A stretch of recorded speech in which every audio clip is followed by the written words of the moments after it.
कोल्हापूर जिल्ह्यातील विविध प्रलंबित प्रश्न मार्गी लावण्यासाठी आज जिल्हाधिकारी डॉक्टर विजय राठोड यांच्यासोबत महत्त्वपूर्ण बैठक पार पडली।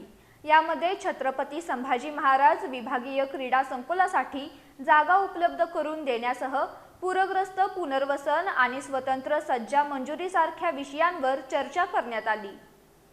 कोल्हापूर जिल्ह्यातील विविध विकास कामं आणि प्रलंबित प्रश्नांबाबत आज जिल्हाधिकारी डॉक्टर विजय राठोड यांच्या अध्यक्षतेखाली महत्त्वपूर्ण बैठक घेण्यात आली। या बैठकीत मंजूर झालेल्या छत्रपती संभाजी महाराज विभागीय क्रीडा संकुलासाठी जागा उपलब्ध करून देण्याबाबत सविस्तर चर्चा करण्यात आली। तसंच हातकणंगले तालुक्यातील नवे पारगाव, जुने पारगाव आणि निलेवाडी या गावांना स्वतंत्र सज्जा मंजूर करण्याबाबतही प्रशासनाकडे मागणी करण्यात आली। याशिवाय मौजे जुने पारगाव येथील री.स. नंबर 1301 मधील जागा 178 पूरग्रस्तांच्या पुनर्वसनासाठी उपलब्ध करून देण्याचा विषय बैठकीत मांडण्यात आला।